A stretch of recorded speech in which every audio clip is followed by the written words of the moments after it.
All right, thank you all for joining. This is our webinar on the 2025 Application Showcase. So this will be our favorite applications from this year. My name is Abby Lindberg. I lead GelSight's Applications Engineering team. So just a couple housekeeping items before we get started. We'll have Alejandro answering questions throughout using the Q&A.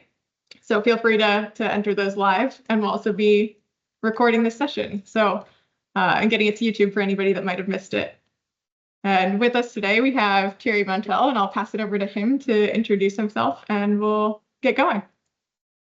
Yeah, Abby, thank you very much. And sorry, I just have an internet interruption, and I use my phone. I do hope that things will be better in a couple of minutes. Yeah, as mentioned by Abby, I'm Thierry Montel. I've been in charge of the global distribution and some key accounts at GelSight. And this is our last webinar of the year, and it's for us a great opportunity to emphasize some use cases met in 2025, which is a year of notable satisfaction for GelSight so far. So the first one is, of course, the trust expressed by our existing customers and by our new customers, finding in GelSight a unique tool, to improve their productivity in their development, their manufacturing, and also the maintenance of their product, and in different market segments. And we are especially proud to see that the word of mouth is developing fast, bringing new customers and new partnerships. The use of GelSight by Lufthansa Technik, for example, for their MRO operations, as well as the integration of our mobile system to the absolute arm of Hexagon, are really great example. The second one is the successful introduction of Modulus system last August, which opens new field of application and bring even more value to our customers and the users of Modulus. And I think Abby will show one of the use cases using Modulus. And coupled to our last software release, Modulus represents a unique tool which can be used on the shop floor, in a hangar, on any kind of surface or complex geometries, including bores. Our API module, which have been introduced a few releases ago, makes mobile and Modulus easily, integrable in an automated environment or so-called, smart factory. Finally, 2025 gives us high confidence for 2026, and we see 2026 as a very promising year with the introduction of new hardware, new lenses for Modulus, and new functionalities for our software. In terms of market and industries, the aerospace and defense remain very strong for GelSight. We see a very interesting shift with a deeper penetration in the supply chain of the major OEM in this industry, and this also we observe also interesting shift also in the MRO environment with the penetration within major airlines. I have mentioned Lufthansa Technik, but not only. We are working with major airlines in Europe, in the US. And this is also really, really great. I mentioned the word of mouth, in this market, and this is, we may have a special mention to the space and launches market segment, which is very positive and encouraging for us.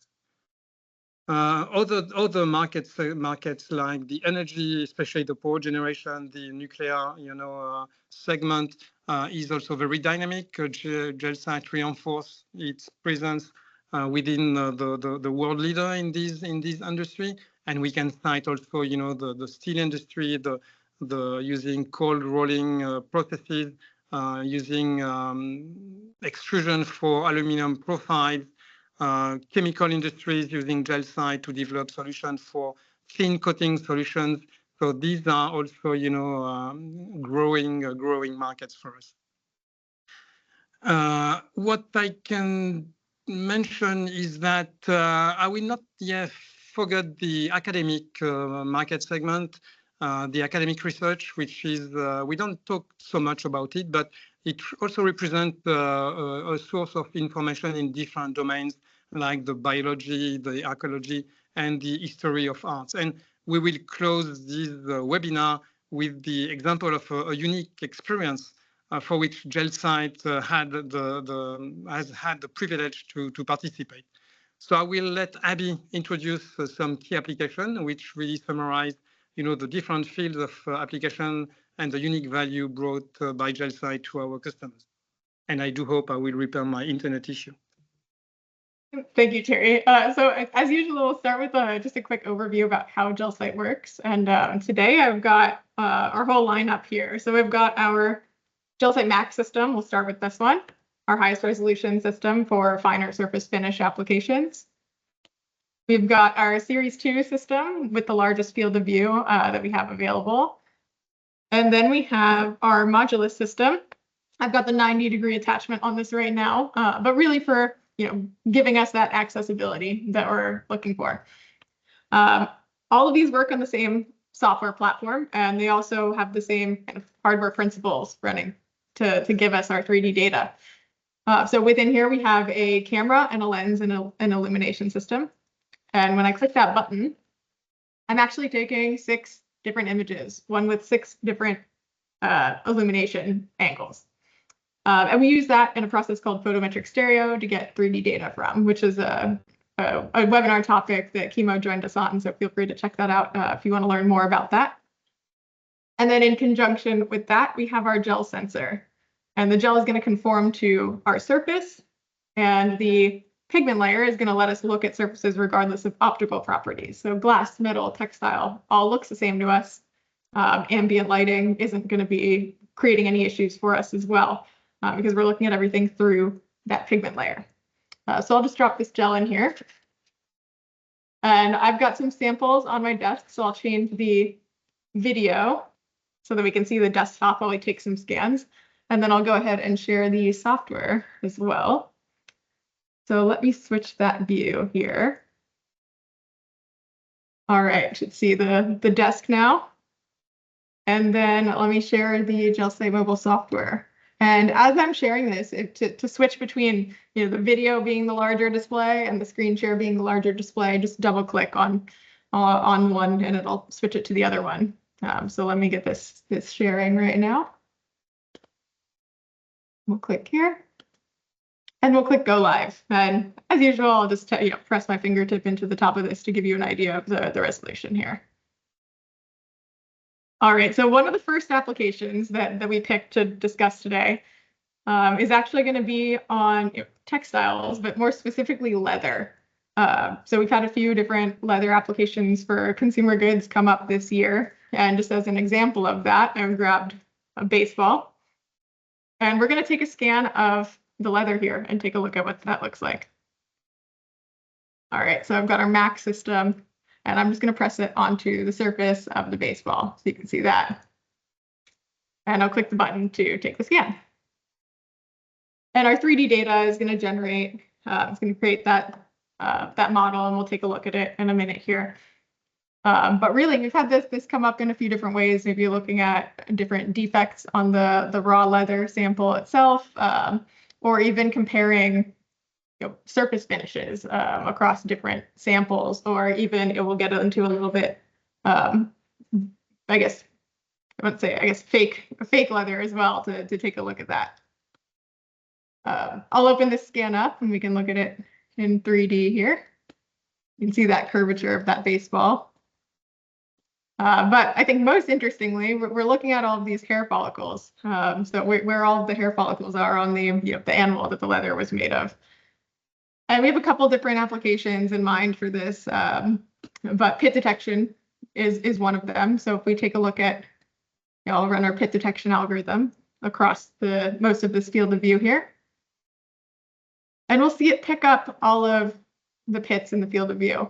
And some of the things that can be of interest for this specifically, it could be the size of the pits across different samples, but also the kind of ratio of length to width of these pits can determine something too.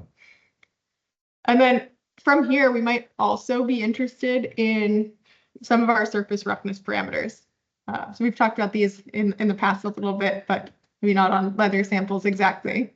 But we can come in here and define a a search region as well, and our filter cutoff, and we'll click Analyze. And we can see the output of several different S parameters, and these will give us some additional information about our surface here. You can see that included in the output. And then, of course, all of this turns into a PDF report.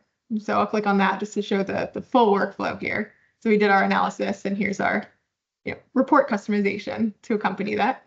I'm going to scroll to the second page to show the surface roughness too. Turn that off, make that bigger, something like that.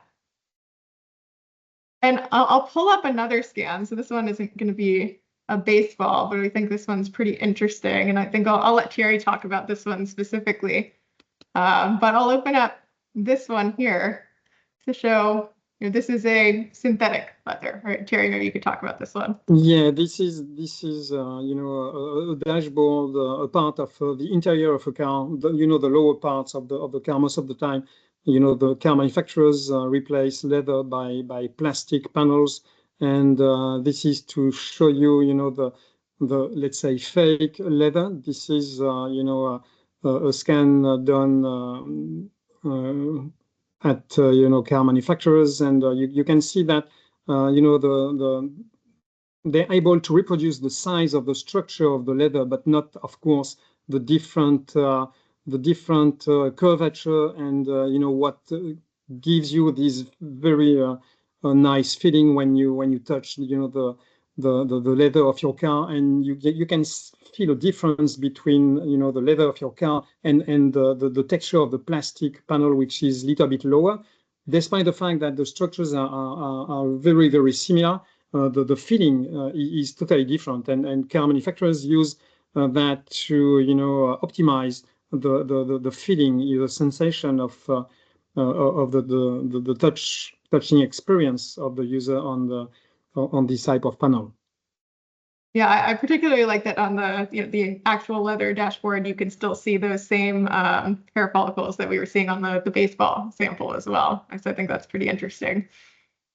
And then, so I guess to switch over to the next application, we'll also be looking at pitting, but not on leather this time. We'll be looking at shot peen. So shot peen is the second application that we picked for this. I'm going to actually switch over to our Series 2 system. So let me get that one plugged in. Yeah. All right, we'll give that a second to show up in the software here. But for shot peen, I've got a sample here. I've got an almond strip, and we'll take a scan of that live. This one specifically doesn't have a lot of coverage on it, so that it can really show you how the shot peen algorithm works. And then we'll pull open another scan with higher coverage and talk about that as well. So this first one, I'm just going to take our Series 2 system and press it onto the surface of this strip here. And you can see very light coverage, right? But we can see all of those pits caused by the peening process. So our 3D data is generating now. Kind of move that out of the way. And we'll open that up, and we can take a look at that in 3D as well. So you can see the surface texture here. And let's go back and we'll look at our shot peen algorithm for this. And so our shot peen algorithm is going to give you a coverage percentage. And I'm going to draw a region here kind of away from that line through my sample right here. And we'll take a look at the coverage in that area. So we can see it's about 35% covered. And if I zoom in, I'll actually kind of flip between hiding the overlay and displaying the overlay to show you what we're doing here. We're finding all of the pits and covering them with this overlay, so you have a visual indication of the coverage percentage. But really, this is what the algorithm's doing. It's finding any area that's covered by that shot peening process, and then giving us a percentage associated with that. So I'll kind of flip that a couple of times. But what does this look like on a more covered sample? I'll pull that open. We've got one down here.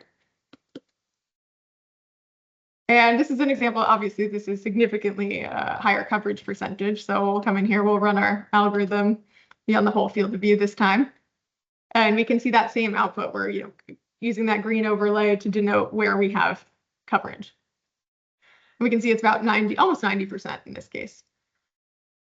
And what I think is interesting about this shot peening application is we found a lot of people interested in measuring this as a coverage percentage when they're involved directly in the shot peen process. But we also see this as a roughness measurement too, especially in MRO. So, after this has already been in the field, after it's been covered, they might come back for repair, and we might still need to check the roughness of this surface as opposed to the coverage of the peening process. So for that, we'll come in here, we'll draw our profile roughness line here, and maybe we want to do multiple profiles evenly spaced across 5 millimeters of the field of view here. And we can see the average RA being output, about 1.6 micron. It's going to be the average of all of those 21 profiles across the field of view. Thierry, so do you think you could talk a little bit about the purpose of the shot peening process and where we're seeing this commonly with GelSight in the industries?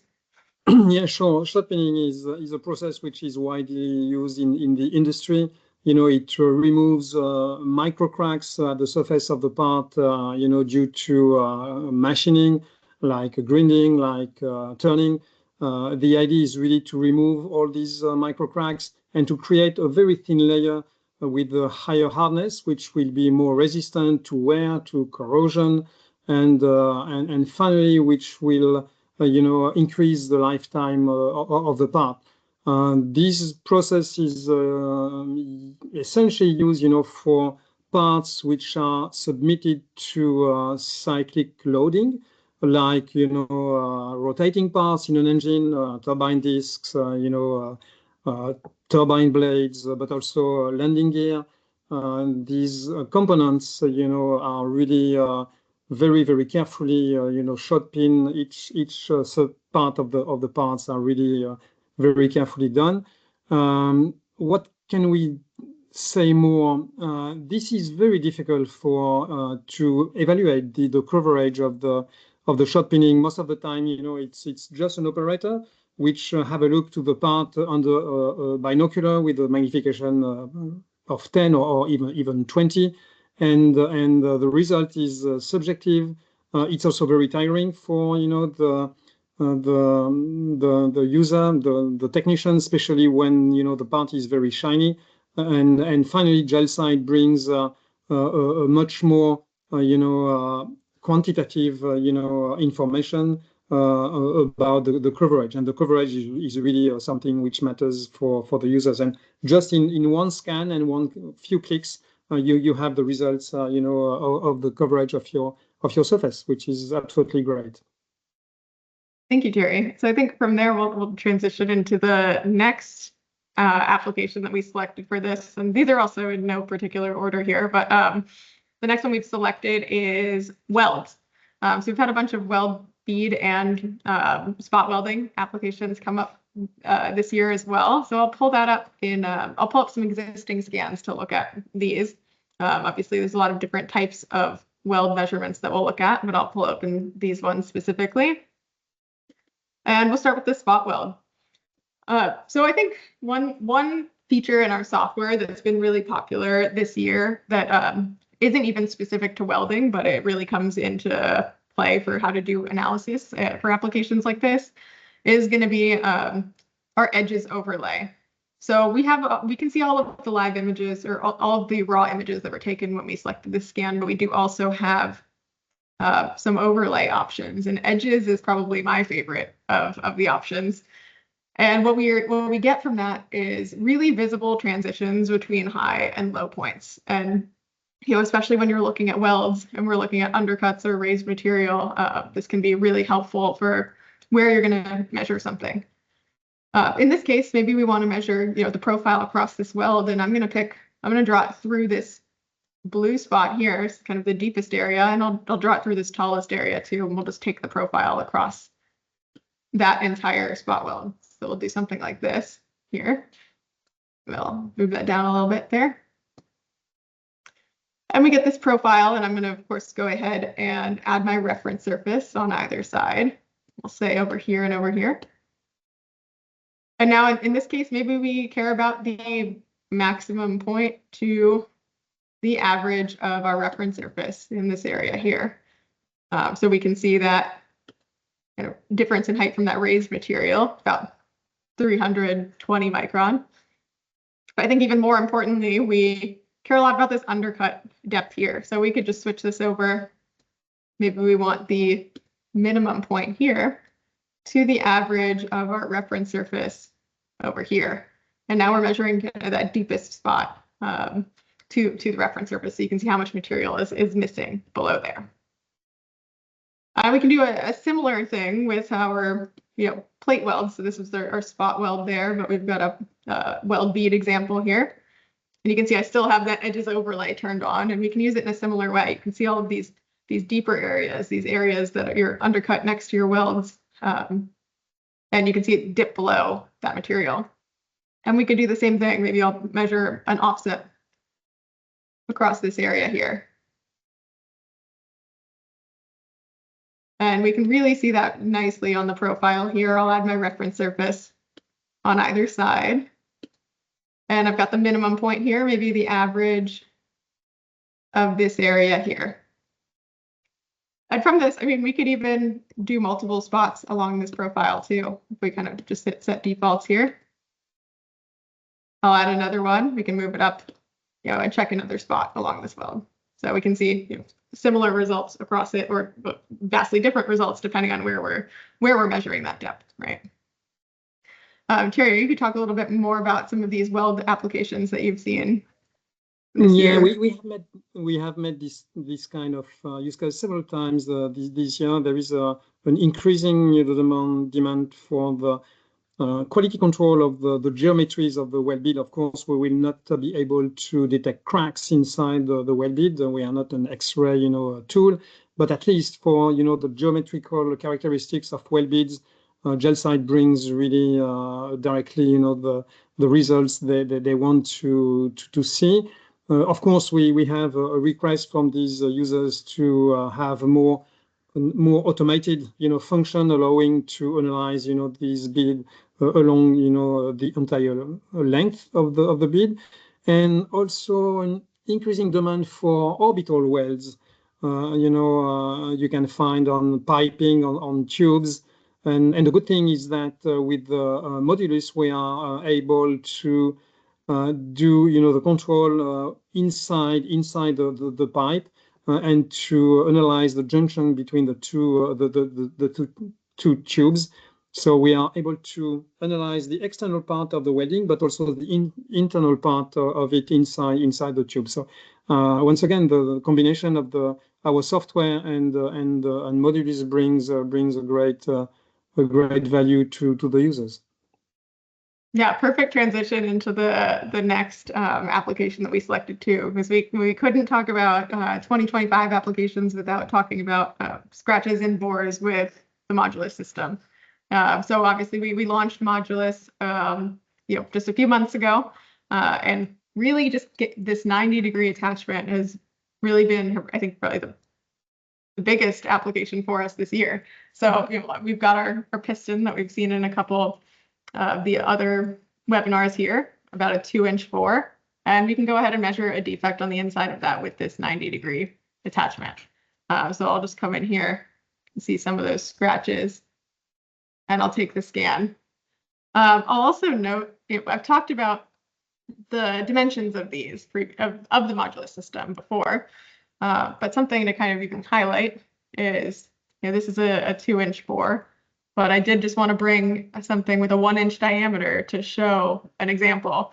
I'm not going to actually take a scan, but just to show the access within a 1-inch diameter pipe. I've actually got plenty of room. There's probably another a couple millimeters in there of access for within that 1-inch diameter. And then, of course, we can open up that scan that we just took. Still got the edges overlay on here. I'll just turn that off. But we can use our defect detection function that we've talked about previously. And I'll just measure. I'll look for the deepest defect in this field of view. We can see this is actually the deepest defect here, and we're getting the profile through the deepest point of that defect. So Thierry, do you think you could add a little bit more about what you've seen, the applications you've seen with the 90-degree attachment? Yeah. The first which comes to my mind is the one visiting an airline, and they were just trying to measure a wear inside a bore, and this was really a critical part, which was the platform attaching the engine to the pylon of the aircraft, and they were trying to do the measurement by using molds, this kind of thing. And with Modulus, just arrived, take one scan, and 1 minute later they had the report with the depth of the wear, and they were just amazed that in 2 minutes that they had the answer to their question. Absolutely. All right, so I think I'll stop sharing my screen, and I'll let Thierry share his screen and talk about the last application that we picked for today, which might be one of the most fun ones we've done. Yes, thank you, Abby. I do hope that you see my screen. Yes. Yeah, I will share, one of the greatest experience of the year. So earlier this year, GelSight has been contacted by the guardians of the 1505 watch you can see on the screen, which is supposed to be the first wearable watch, built in 1505 in Germany. And once again, it was really a unique experience for me, at least. And the goal of the Guardians was to build a digital twin of these watches. So you can see the inside of the watch with the components dating from 500 years ago, and the idea was to create this digital twin. And during a workshop in Germany with different companies, specialized in X-rays, tomography, specialized in digital twin, we spent time to analyze this watch. And for GelSight, the goal was really to analyze some fine details at the surface of the external part of the watch, which is called the pomander. So you have on this slide, for example, a scan of one of the element of surface of the watch, and you can see the extremely fine details GelSight has been able to bring to the historians. So the historians are now able to analyze this image to define the type of tool the engraver was using, the techniques he was using, and you can see these little holes around the face of this scan. The size of the hole is they're just 0.6 millimeter, 0.6 millimeter, and I was imagining myself 500 years ago how was that they were able to create these very sharp tools and to have these very, very fine details at the surface of the part. One of the most stressful scans I had to do is this one. So the external part of the dial of the watch, to do that I use the stitching tool, and using 10 scans, 10 frames, I have been able to reconstruct the entire surface of the dial. I will stop to share my screen with the PPT slides and share the GS Mobile, and I'm very happy to introduce our next release 4.3 with a brand new 3D engine, and you can see once again the entire surface of this dial reconstructed in 3D using 10 frames. It was really a great experience, and everybody in the room was absolutely blown away by the quality of the information. And I will just zoom, locally to see the kind of detail you can see on the surface of this dial of this part. And you can imagine the type of tooling, the type of techniques these engravers were using during the manufacturing of this piece of art. So I will stop there because I think we are just on time, and I don't want to spend too much time over that, but it was really a great moment. Thank you. Thank you for sharing that, Thierry, and thank you all for joining today. Obviously, we're at time, so if we see any questions pop up in the next minute, we'll follow up after this. But thank you all again for joining, and happy holidays and happy New Year. Thank you. Thank you. Thanks.